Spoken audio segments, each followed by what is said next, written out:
ડભોઈ તાલુકાના તરસાણા અને વસઈ ગામ વચ્ચે આવેલી ખેતીની જમીનોમાં અત્યારે ભયનું વાતાવરણ જોવા મળી રહ્યું છે.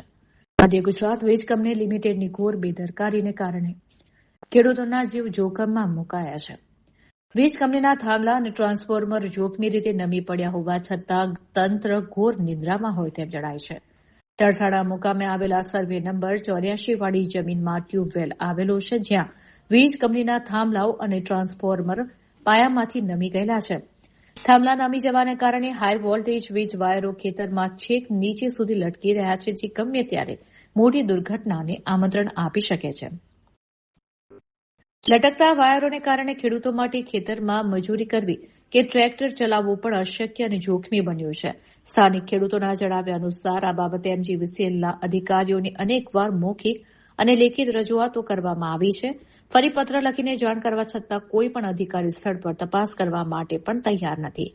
ત્યારે ખેડૂતોમાં ભારે આક્રોશ જોવા મળી રહ્યો છે અને તેઓ સવાલ ઉઠાવી રહ્યા છે કે શું તંત્ર કોઈ મોટી જાનહાનિની રાહ જોઈ રહ્યું છે? શું પશુ કે માણસ આ લટકતા વાયરોની અડફેટે આવશે તો તેની જવાબદારી કોણ લેશે?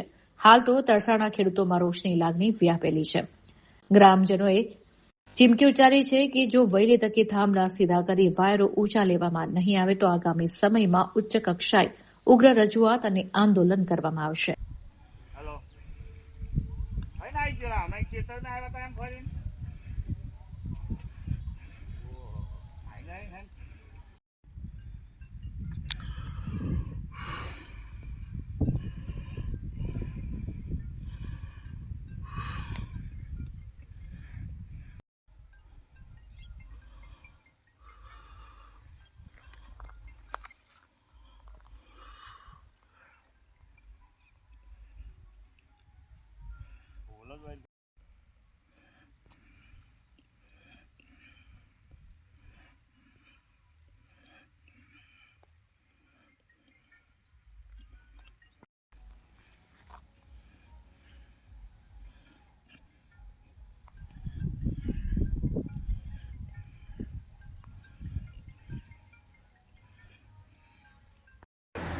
અમે તરસાણાના ખેડૂત છે.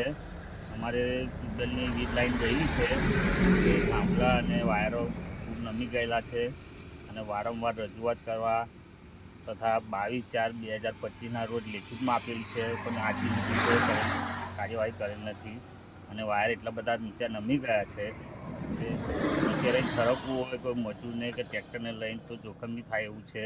તો કદાચ કાલ ઉઠીને કંઈક થશે, એની જવાબદારી કોની? MGVCLની રહેશે, કોની રહેશે? તમારી શું માંગ છે? અમારી તો વહેલી તકે વાયરોને ઊંચા કરી અને અમને કમ્પ્લીટ કરી આપવા મહેરબાની છે. બીજી એનસાઈડ